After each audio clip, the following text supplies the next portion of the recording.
各位线上的同修，大家晚安，大家好。感恩大家来线上参加读书会。读书会也是一种学习，学习要能够不中断，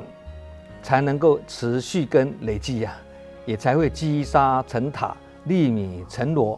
而看到效果啊。如果是一曝十寒呐，再怎么简单的事情都会变得很难，而无法看到成效啊。今晚我们读书会的主题是笃进不动难，善解方便难啊。佛说人有20难呐，这个难呢，就是不容易的事情，容易的事情就不难了，不容易的事情就是难，不容易的事情就是逆，容易的事情就是顺啊，逆就会不好受了，顺就会好受一点了。所以才会说逆来顺受，顺来看破啊。这20种难呢，就是人生学习过程中都会遇到的障碍。如果我们能够突破这些困难跟障碍的话，我们的福德、智慧、定力就能有所成就。相反的，如果不去努力，则学习或修行就会处处碰到障碍，而难以突破，这样就会产生烦恼啊。佛说人有20难呢，是出自《佛说42章经》的第12章，主题叫做举难劝修啊。意思就是说，劝诫修行人要努力突破困难，尽力学习。在社会上，无论做人做事，也会经常遇到困难。如果我们认为事情很困难而不去做的话呢，那么就会做任何事情都不会成功。相反的，如果能够本着信心、毅力跟勇气去克服困难、突破障碍这样不但学业、事业包括修行跟道业也都能有所成就。所以遇到了人有20难也是要努力去突破不要退缩，不要害怕困难人有20难里面呢，第一难呢就是贫穷布施难第二难就是富贵学道难这两难呢，我们在读书会第119讲有分享过现在我们只能把第一难跟第二难呢，重点的跟大家提示一下让大家有印象因为今天晚上我们要讲的是第19讲的笃进不动难跟第20难的善解方便难为什么贫穷布施难第一个原因呢，因为过去悭贪的习气还存在。第二个原因呢，因为已经很贫穷了，所以没有余力呢可以布施，所以变成了因为贫穷而没有能力去布施因为没有布施而福报不够因为福报不够而诸事不顺，造成无法累积财富存不了钱因为没有财富，所以没有余力布施那这个就是一个恶性的循环了。那其实一般人呢不了解，布施能够把贫穷跟悭贪也把它布施掉如果能够把悭贪也布施掉的话呢，到最后贫穷也会跟着被我们布施掉这个道理懂了呢，我们就会贫穷布施也不难，因为道理你已经懂了嘛那第二难呢，为什么是豪贵学道难呢？豪就是豪门贵就是尊贵。豪贵呢是指什么？豪贵是指这些社会上的有权有势有地位有财富有名誉有才能有学识的这些人一般人呢都会对自己所拥有的以上这些财富或者权势产生执着跟贪爱要他舍弃权跟利或者名或舍弃自己自以为是的那种主观跟定见来修行学道，那这也不是一件简单的事情佛法说诸法缘起世间的一切都是无常，贫穷的人呢会老会死富贵的人也会老会死，高官显要或者名人或伟人最终也是都难免一死贩夫走卒或好人坏人也是一样，没有人可以例外。而且每个人在死的时候都是两手一摊，1毛钱也带不走。其实这也是一种众生平等啊。几天前呢，我们在海外的一位师兄他是马来西亚股票上市公司的董事长他是生产这个电梯的厂家啦。那吉隆坡有一栋25层的这个商业大楼呢，里面都是用他们公司生产的电梯。那几天前呢，这栋大楼举行启用的开幕典礼那这位师兄呢，他硬要上台致辞才讲不到2分钟在众目睽睽之下呢，突然呢，整个人倒下来了在紧急送往医院的途中呢，停止呼吸心跳。消息传来了，让大家非常的错愕才61岁事业正在飞黄腾达之际所以呢，不能再讲不知是无常先来还是明天先到平常我们都这样讲嘛其实呢，下一秒会不会无常事件呢？我们自己都不知道，不是明天先到还是下一秒先到2秒钟之后倒下去，这2分钟不是2分钟之后倒下去这2分钟之前一切都好好的一切如常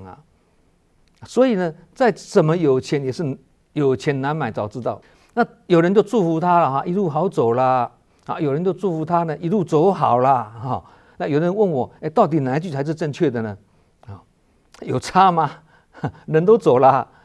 活着的人却执着在这文字上的分别其实只要心念好走或走好都一样，都很好最重要的是要提醒自己呢，所有生命都会面临死亡没有任何一种生命可以例外。所以不但诸法缘起，还诸法皆空，也诸法无常。因为我们所拥有的财富，就好像佛经里面讲的，其实是五家所共有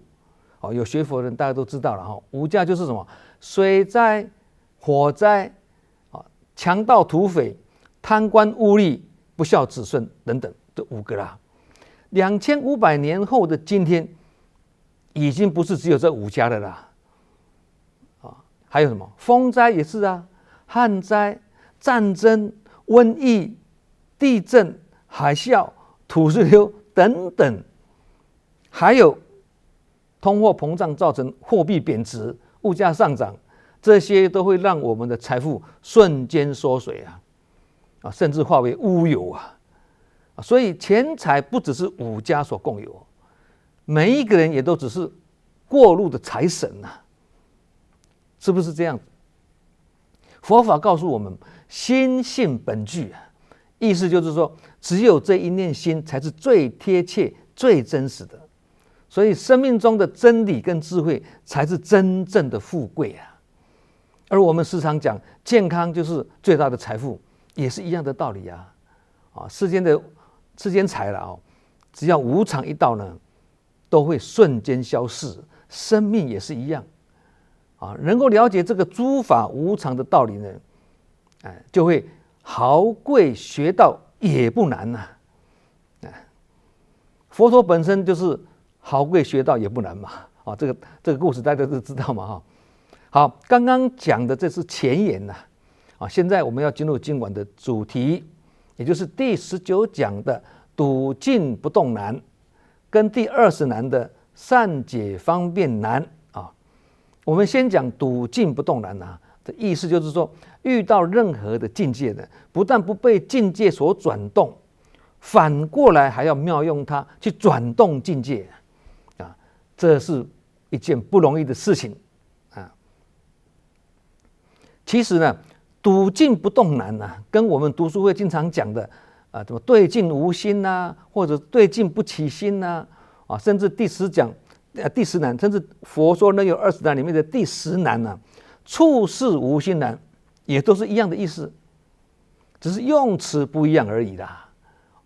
那为什么笃静不动很难呢？当境界现前的时候呢，我们很容易着境跟境界沾染，被境界牵引。我们会对一个人或一件事情呢看不顺眼啊，但是很奇怪哦，我们对一朵花或一棵树却不会哦，我们不会因为一朵花或一棵树而乱了心啊，或者说一花一草乱了心，也不会。会动心乱心都是因为人跟事情而引起的啊，因为这个是人有贪嗔痴的问题了。有一次呢，佛陀跟阿难呢走在路上啊，佛陀忽然说了一句：“阿难，有毒蛇。”阿难呢就探头一看，原来是地上呢有一堆闪亮的白银呐。那阿难也回答说：“是的。”有毒蛇啊，然后呢，两个人就视若无睹，就走过去的。那这个时候呢，后面刚好有一对父子啊，他们听到佛陀说有毒蛇，那阿难也说毒蛇，父子两个人起了好奇心呐，于是呢就探头去看个究竟，一看哇，这哪里是毒蛇啊？这是银光闪闪的白银呐！那这对父子呢动了心呐。父亲就告诉儿子啊，赶快把它搬回家去，我们已经发财了啊。于是呢，父子两人就把白银呢拿回家去了。原来这些白银呢是小偷从国库里面偷出来的，没想到佛陀跟阿难呢经过那个地方发现了，又被后面跟过来的那对父子呢拿走了，结果事情终于爆发出来了，政府呢就贴出通缉令啊。要捉拿罪犯啊！结果这对父子呢，把银子拿去用的时候呢，被逮捕了。因为这个是偷到国库的这个罪行嘛。当这对父子被押到刑场去的时候呢，即将被处决的时候呢，父亲非常感叹对儿子说：“儿子啊，这个真的是毒蛇啊！我们现在已经被毒蛇咬了啊。”讲这句话了，那这个执行的人呢，听到这位父亲讲这句话呢，觉得很奇怪，就去报告国王啊。那国王觉得这句话的含义很深哦，这句话不是一般普通人说得出来的哦，因此呢，就传令呢，把父子两人呢再押回去。国王亲自审问之后呢，才知道整个事情的经过是这样子。那因为国王是虔诚的佛教徒啊，他觉得一个人只要有机会听到佛陀讲话不管能不能领悟总是呢与佛有缘呐。那佛陀就是要慈悲救度有缘人呐，何况这对父子只是捡到而不是去偷盗啊，所以呢，这国王呢就赦免了这父子两人呐。这父子两人因此呢都没有被判死刑这就是笃静不动然的故事啦。刚刚讲这个静有顺境跟逆境不但呢遇到逆境要笃静不动遇到顺境也是要笃静不动那什么是顺境？名的引诱、权的引诱、利的引诱，这些诱惑出现时很容易让我们渐进起心，笃静动心所以遇到任何的境界，心要能够清楚不动，这不是一件简单的事情。遇到境界现前时，如果意乱情迷，掌控不住，就会替自己带来的灾难就像刚刚那对父子一样没有定力就会被境界所左右了，有了定力，渐进不起心，就不是难事了。相信各位都听过一个故事，中国历史柳下惠坐怀不乱这个故事很多人知道这个就是不动的境界不过这个典故有很多人有不同的看法，这些人也是合理的推断他们认为那个女生在寒风夜雨的晚上跟柳下惠呢不期而遇在一间屋子里面的避风避雨那这个女生因为受冻而坐在柳下惠的大腿上面甚至躺在柳下惠的怀里取暖这种事情呢，除非他们两个人当中一个人对外讲出去，否则谁会知道到底有没有坐怀不乱呢？谁会知道呢？更何况这种事情保密都来不及的，他们会讲出去吗？也不可能嘛。所以这些人的质疑也是很有道理的哦。佛印禅师跟苏东坡的故事，很多人也是听过。苏东坡做了一首诗嘛，大家都知道嘛，八风吹不动，端坐紫金莲啊。八风八种境界啊，就是嗔、饥、悔、欲、利、衰、苦、乐啊。苏东坡自己认为呢，当这8种境界出现前的时候呢，他的心可以做到如如不动啊。所以有一次苏东坡在禅定初定之后呢，写了一首诗嘛，大家也都知道嘛。稽首天中天，毫光照大千。八风吹不动，端坐紫金莲呐。立刻请书童呢过江啊，送给对岸的佛印禅师呢看啊。佛印禅师看过之后，顺手拿了一支笔来啊，就在这个诗上面呢写2个很大的字，叫做放屁。再交给这个书童呢带回去。苏东坡本来是想说，我这个诗送给佛印禅师看了，他应该给我很多的赞美才对啊。结果一看回信，里面竟然写了大大2个字放屁，立马火冒3丈，破口大骂，真是欺人太甚啊！不赞美也就算了，何必骂人呢？啊，就立刻过江去找佛印禅师理论了，找他算账啊。哪里知道佛印禅师料事如神啊，早已将大门深锁啊。出游去了，只在门板上呢贴了一对对联呐，上面写着“八风吹不动啊，一屁打过江啊”。这个是在讽刺这个苏东坡啊。一个禅定功夫这么好的人，境界一现前，还是很容易落入世相啊。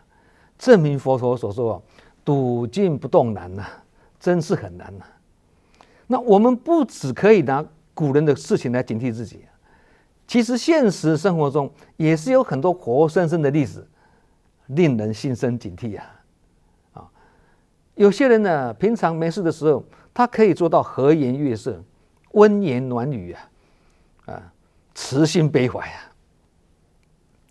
不过呢，在处理事情的时候呢，境界一来的时候，他很可能是翻脸不认人哦，马上就现金刚相啊。说话口气就很重了，完全是判若两人了。相信我们在生活中都有这样的经验的其实这是见怪不怪，印证佛陀所说笃静不动难不止别人笃静不动难我们自己也是笃静不动难不能以50步笑100步了我们人是这样，遇到坏的境界就会感觉受苦受难遇到好的境界呢，还是免不了乐极生悲。外境真真假假，变幻无常影响我们的心也跟着无法正常听到外面的假新闻或假讯息，马上就盲从附和，穿着附会，还道听途说不但自己方寸大乱，也扰乱人心如果我们可以训练自己心清净，心淡定，没有贪嗔痴，这样外面的境界就会转化成为净土。因为心净国土净学佛所谓的悟呢，就是悟到处在逆境或困境中呢，心要依然保持不动声色，不动如山这个当然不是3年5年的功夫啦，而是要日积月累做得到，就是离境安心我们刚刚不是讲对境无心吗？也是这个意思的。那做不到呢，就是什么？逃境安心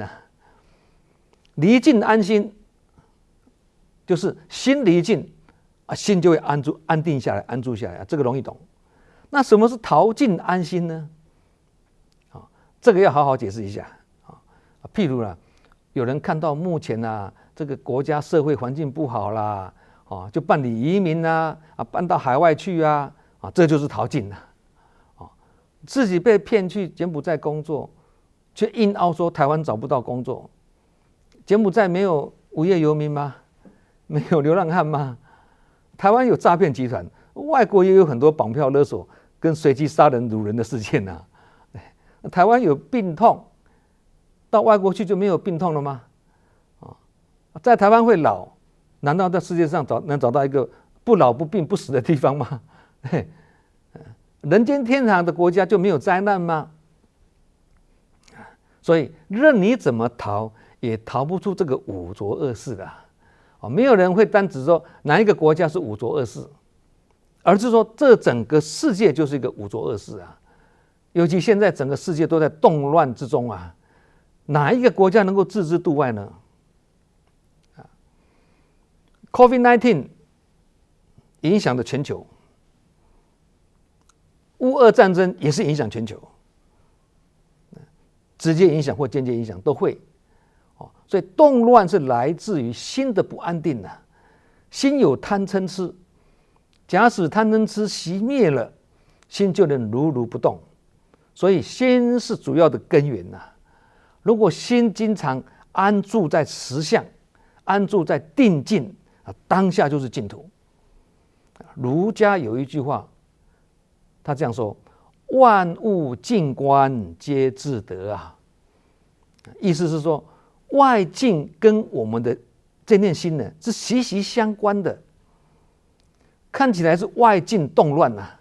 其实是内境动荡了。所以呢，要想改变外面的环境成为净土，先要使自己的心清净。心清净当下就是净土啊，心不净当下就是秽土了。极乐净土也不是远在天边，而是近在眼前，尤其在我们的内心。内心清净，外境自然就清净了，一切人事物也都能够安定。如果不知道这个道理的话，即使是一点点的小事情呢，我们都有可能为小事抓狂啊。孙悟空为什么逃不出如来佛的手掌心？如来佛的手掌是在比喻呢心的根本啊。孙悟空的翻跟斗72变呢是心的现象啊，一个是心的根本，一个是心的现象啊。无论现象多么变化多端，都是从心发出去的。如果我们看破了心的动机了，就可以掌控了它变化的规律。擒贼先擒王就是这个道理嘛。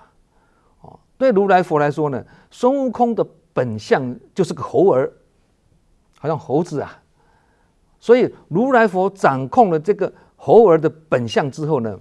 无论孙悟空如何变化了，他都能抓住这个孙悟空的致命弱点进而掌控孙悟空变化的行为。你怎么变，我都很清楚，离不开我的手掌心，都在我的掌控之中。所以说呢，在如来佛面前呢，孙悟空如何翻跟斗啊，怎么样变啊，都没有用。这就好像打牌啦，你的底牌都被看透了，就不用玩的啦，一样的道理啦。那看起来好像是境界变幻莫测变化万千呢，其实都是自己的心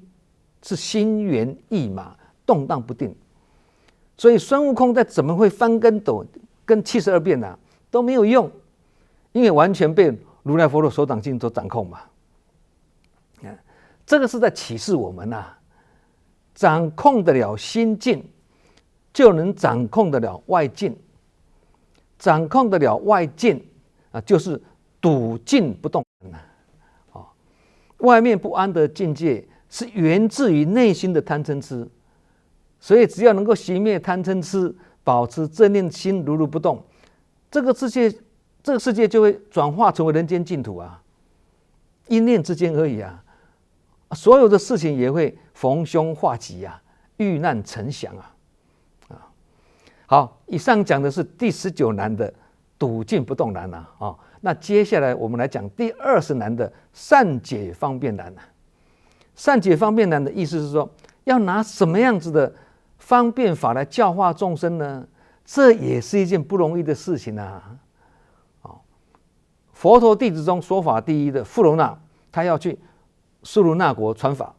那苏卢那国以前我们也讲过了它是一个地处偏僻又野蛮的小国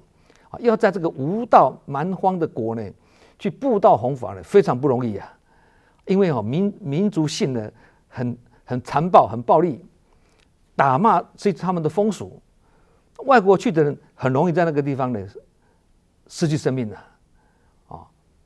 那这种地方没有人要去弘法，只有富罗那要去啊。那这种为法忘躯、勇往直前的，就只有富罗那做得到。你富罗那做事沉着稳重啊，对于弘法布施呢，充满了情跟诚啊。对于僧团中的人跟事呢，都是经过深思熟虑之后呢，才会表达自己的看法跟意见的。所以富罗那不只是对众生的布教说法很热情对一些懈怠啦、贪图安利啦的这些修行人这些比丘啊，他也是很用心良苦在劝说呢。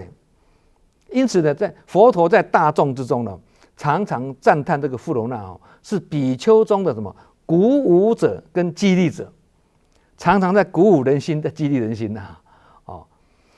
佛陀对众生教化的方法呢，富罗那都可以善于运用，也能方便说法而应机说教可以说是得到佛陀布教的三昧真功夫得到佛陀真传的意思了。那富罗那他是怎么用善巧方便来用法呢？富罗那在这个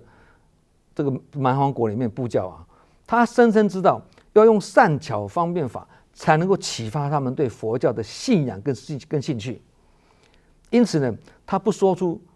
他是沙门比丘的身份，他暂时不说出他自己的这个出家人的身份而像一个医生一样每日忙着探视病人看护病人。你生病的时候，我就施医施药让你药到病除。你没饭吃的时候，我就给你米。你寒冷的受冻的时候，我发放衣服给你保暖。你有亲人往生的，我就去抚慰家属，让亡者临安，生者心安所以呢，富罗那的弘法没有跟人民的生活脱节，而是与庶民的生活呢全然结合，非常接地气。除此之外呢，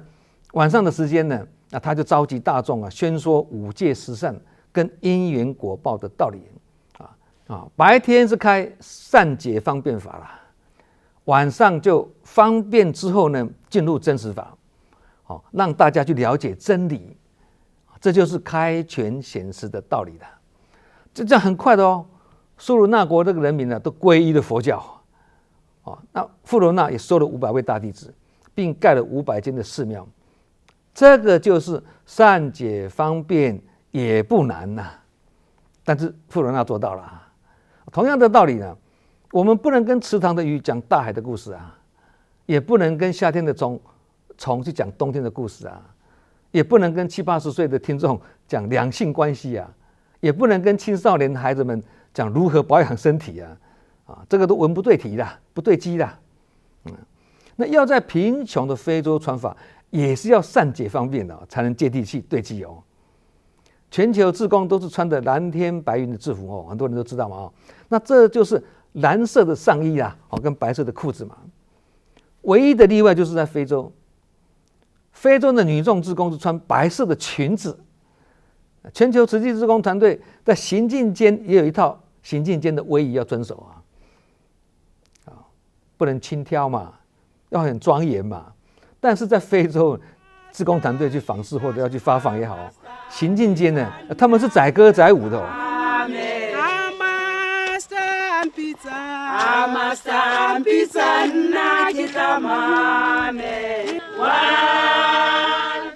他们很爱唱歌，也很有节奏感非洲人嘛，虽然这些黑人志工很贫穷，但就很开心你看每天出门去做志工，都是有说有唱，有说有笑，快乐出门，欢喜富贵，一边走路一边唱歌是他们的传统所以我们也是要入乡随俗这样才能够接地气这就是善解方便因此呢，即使他们不是佛教徒但却也能走入菩萨道很奥妙不止如此，还会经藏演绎看嘴巴还能唱着中文的经文他们也能尊师重道，在室外的泥土地上用刚刚看到吗？用小石头简单的围起来一个空间跟他们讲这个里面是佛堂要进入佛堂前，大家在佛堂外面就要把拖鞋排放整齐对佛堂的尊重，一点都不输给其他国家的慈济人啊，证明了心恭敬、心庄严呢，道场就庄严啊，这就是佛法所说的心净佛土净啊。好，以上所介绍的就是我们慈济法门进入非洲的善解方便法。中间最关键的中心思想就是来自证严上人的一段开示。证严上人说啊，要传法的人自己要先正知正见。我们的法不是停留在宗教的领域，而是超越宗教。唯有超越宗教，才能让不同宗教或没有宗教信仰的民众接受。所以我们是传法，不是在传教。这段开示就是透过善巧方便而见证绝妙啊。慈济志工在非洲传法，跟富罗那在蛮荒国传法所用的善巧方便是古今相互印证啊，拍案叫绝啊！其实不只是教化众生要用善巧方便啊，闻声救苦跟国际赈灾也是要用善巧方便啊。举例来说啊，大家更容易了解。2021年的5月啊，全球那时候不是新冠疫情最严重的时候吗？那个时候印度跟尼泊尔也是非常严重啊，大家应该是记忆深刻了。印度甚至在路边烧大体，而且还烧不完，医院的效能也濒临崩溃啊。那证严上人一直以来就有回馈佛陀故乡的心愿啊，就是印度跟尼泊尔啊。那这个大事件呢，更是不能袖手旁观嘛。可是印度只有一位慈济志工啊，尼泊尔也是没有几位志工啊，加上邻近的国家志工都因为行动管制，边境没有开放，不能过去协助啊。这样要怎么帮助印度跟尼泊尔呢？虽然我们可以从其他国家采购氧气设备啦、跟医疗仪器啦，但要运过去，如果照固定的班次的话呢，要等2个礼拜以上。那这个时候是救人如救火啦，是跟时间赛跑，要分秒必争啊，只好呢急中生智啊，用包机的方式呢运送。光是尼泊尔就用了10架次的包机啊，是不计成本啊。那印度这么大，人口这么多做法跟尼泊尔就不一样了尼泊尔你送到一个机场就好了，加德满都就好了。但印度这么多人口，这么多地方这么多机场，哇，那个下来的话不得了所以印度的做法跟尼泊尔又不一样了。但是呢，印度有很多当地的 NGO 非政府组织我们透过视讯的沟通讨论彼此互相认识其中有30几个呢慈善组织呢，认同慈济，跟我们有共识我们大家就以合作的关系呢，英文叫做 partnership 来合作共善这样穷则变，变则通，通则达。在整个印度28个邦呢，我们帮助了26个邦他们叫做邦我们叫做省以上就是印度跟尼泊尔防疫设备跟物资援助的包机做法，跟跨国合作的借力使力的方式在疫情之前呢，我们其实很少这样子做就是为了通权达变跟随机应变的一种有所为跟有所不为，是随状况而令处理方式弹性绝妙最后也都能够理事双龙，圆满达标这样就是善解方便同样的道理，有一些比较资深或会能够主导活动的志工呢，稍一不慎，他也是会落入善解方便难的死胡同里因为他会以自己过去的经验或定见对其他人说，这样不行，那样不对，这样不好，或是我是资深的啦，你听我的啦甚至更严重的是依事不依道，依自己的权势头衔也好啦去做事情，而不讲道理的，那个这个就违背佛法所强调的什么依法不依人嘛，这个就很严重了虽然也是在做慈善做公益的，那可能会造成所作所为会不如法，这样就会美中不足，就很可惜的但是也有同样资深或主导活动的这个志工人，他会以善解方便来恒顺众生他会信己无私，信人有爱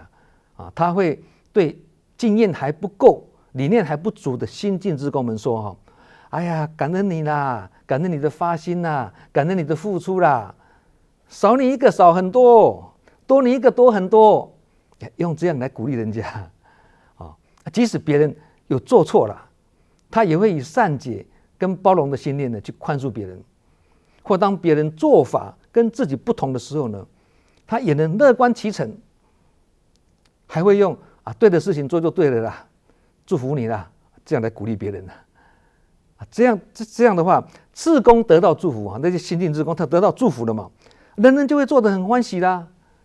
也会很感恩。哎呀，这位组长啊，这位干部的一路的陪伴跟关怀啊，这样就是彼此广结善缘了嘛。一旦众生缘结得好，才能有缘说话是真理啊，才能够在别人行事有偏差的时候呢，能够适时善巧给予导正，而别人也会乐于接受，也会感恩接受，因为缘结得很好。最明显的见证就是有一些国家或据点长期以来呢，会务推动困难接引志工不见起色，就因为主事者对人对事都不放心，就是刚刚讲的，常常对人说这样不好那样不对，你常常这样的讲，谁会想来当志工啊？对，其实这就是对自己没信心，是对人不放心做不到充分授权，会造成格局不大，而格局不大就造成了道气不足的结局，这也是一种善解方便难呐。然而呢，有一些国家或据点呢，会务蓬勃发展志工们人人近者悦，远者来来做志工的做得很欢喜，旁边看的人也很想进来投入，形成一股善的循环跟善的效应这样就是广结众生缘，而会务推动自然能够一呼百应这样就是善解方便也不难。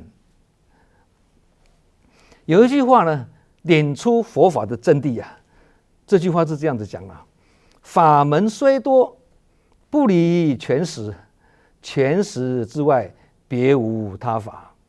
而且实中有全，全中有实，全实一体。里面讲的这个全呢，就是善巧方便这个实呢，就是一圣真实佛说84000法门法都是方便，因为众生的根基不同，所以必须广开种种的方便法门。没有这些方便，就没有办法菩萨大招生而广度众生。有善解方便，才能把佛法推广到社会各个角落，也才能如刚刚我们富罗那样子的，把佛法呢传到蛮荒国去也像慈济志工把佛法推动到贫穷的非洲一样然而方便虽然很重要但是它只是一种善巧施设，它只是一个过程，它不是目标。真正的目标是要使每个人能够契入就近的诸佛庙里叫做显实也叫做是真实相。简单讲，方便就是一艘小竹筏竹筏小船这个竹筏呢，只是让我们呢方便我们乘坐渡到彼岸对岸才是目标竹筏只是工具如果错把竹筏当目标，那这个就麻烦了每一部经都有方便法来助导，每一尊佛讲经说法也是要从方便法开始讲起才会对机接地气一切方便法门都是为了实相而开，为实相而立都是为了通达诸法妙理而设的。否则乱开方便而流于随便，变成把随缘当随便，把随便当方便这样不但没有起正面作用反而会产生负面的影响这个就是所谓的方便多下流，一般人讲的啦佛法不离世间法，世间法也要回归佛法，也就是方便法要回归真实法，也就是众神众串众业最后都要回归到众头众头就是法脉，就是真实；那个众神众串呢，就是方便很多。这样才是有入世的人间事，也有出世的天下理啊，也才是理事相应啊。今天晚上我们分享的笃静不动难跟善解方便难，给了我们很多的启示哦。我们听法的时候，心里都会觉得很好，很有道理啊，也会认为，哎呀，你这样讲我了解了。可是离开听法的地方之后呢，凡夫心又会起哦。尽管知道不可以贪嗔痴，也知道这个嗔火会烧毁功德林了，可是呢，一笃静就动心，无明火还是会冒起来哦。明明曾经下定决心要精进了，而且呢，好像与佛的境界也逐渐在接近了，偏偏一笃静就动心，又堕落凡夫地啊。所以学佛最主要的还是要调伏自己的心的。使心能够自主，能够主宰自己。然而，我们凡夫俗子的心境呢，却很容易被外境呢所束缚，被牵引的团团转，而落入烦恼的境界之中啊。虽然人生处处有困难，但佛说只要有心就不难。我们来互相勉励，笃静不动也不难，善解方便也不难。我们大家一起来努力。好，今晚我们读书会的分享就到这里啊！祝福各位福慧双修，法喜充满。我们下周同一时间再见。